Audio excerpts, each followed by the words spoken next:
आकाशवाणी लखनऊ के क्षेत्रीय समाचार एकांश से प्रस्तुत है विशेष कार्यक्रम बातों बातों में।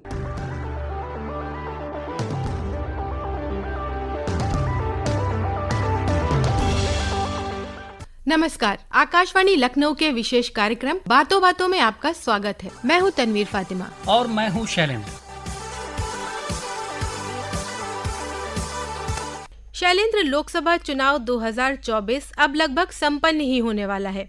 जल्दी ही हमें पता चल जाएगा कि इस बार देश में किसकी सरकार बनने वाली है। इसके लिए वोटों की गिनती 4 जून को होगी। उसी दिन परिणाम हमारे सामने होंगे और तस्वीर साफ हो जाएगी कि किस राजनीतिक दल या गठबंधन को बहुमत मिला है। बिल्कुल तनवीर, पूरा देश ये जानने के लिए उत्सुक है कि इस बार जनता ने किसे जनादेश दिया है। दुनिया का सबसे बड़ा लोकतंत्र होने के कारण हमारे देश में न सिर्फ चुनाव कराना काफी चुनौतीपूर्ण है, बल्कि मतगणना की प्रक्रिया भी कम जटिल नहीं। तो बातों बातों में आज क्यों न हम मतगणना के बारे में ही बात करते हैं और जानते हैं कि भारत में मतगणना की प्रक्रिया कैसे पूरी की जाती है। बिल्कुल, ये जानना काफी दिलचस्प है कि मतदान के सारे चरण संपन्न हो जाने के बाद इतनी बड़ी संख्या में वोटों की गिनती कैसे की जाती है। सबसे पहले तो ये जानना जरूरी है कि हर लोकसभा सीट में हुई वोटिंग के बाद उनकी गिनती कराने की जिम्मेदारी किसकी होती है।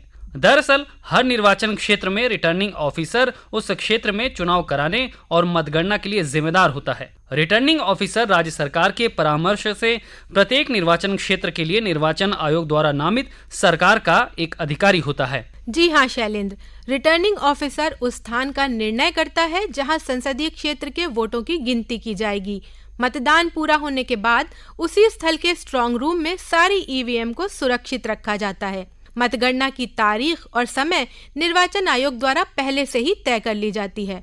एक लोकसभा सीट के लिए वोटों की गिनती एक ही केंद्र पर की जाती है। इसे रिटर्निंग ऑफिसर की निगरानी में किया जाता है। हर राउंड की गिनती में 14 ईवीएम से वोटों की गिनती की जाती है। बिल्कुल तनवीर, जिन निर्वाचन क्षेत्रों में अधिक प्रत्याशी चुनाव लड़ रहे होते हैं वहां एक ही हॉल में सभी उम्मीदवारों की वोटों की गिनती करना संभव नहीं हो सकता।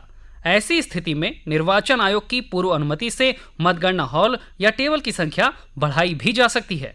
शैलेंद्र, हमारे श्रोताओं को वोटों की गिनती की प्रक्रिया के बारे में भी बताइए। बिल्कुल तनवीर, मतगणना का कार्य रिटर्निंग ऑफिसर द्वारा नियुक्त गणना पर्यवेक्षकों द्वारा किया जाता है। निष्पक्षता सुनिश्चित करने के लिए मतगणना कर्मचारियों की नियुक्ति 3 चरणों वाली रैंडमाइजेशन प्रक्रिया के माध्यम से किया जाता है।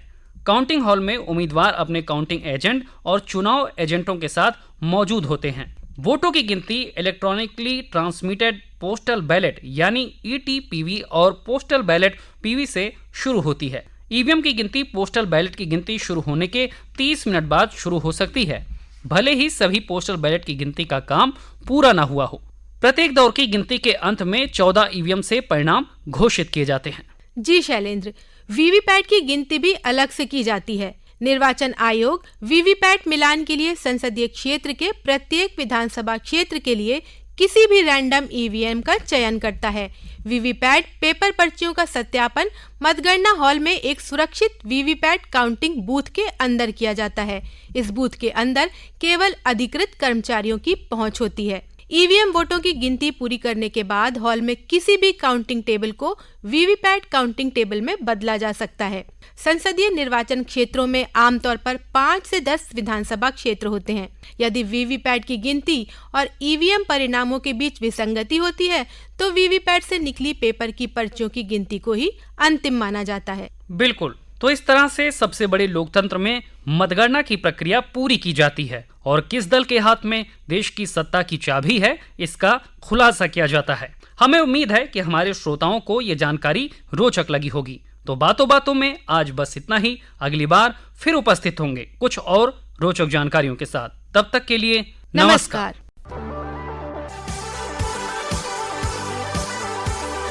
अभी आप सुन रहे थे आकाशवाणी लखनऊ के क्षेत्रीय समाचार एकांश द्वारा प्रस्तुत विशेष कार्यक्रम बातों बातों में। कार्यक्रम पर अपने सुझाव आप हमें हमारे YouTube channel news on AIR Lucknow पर दे सकते हैं।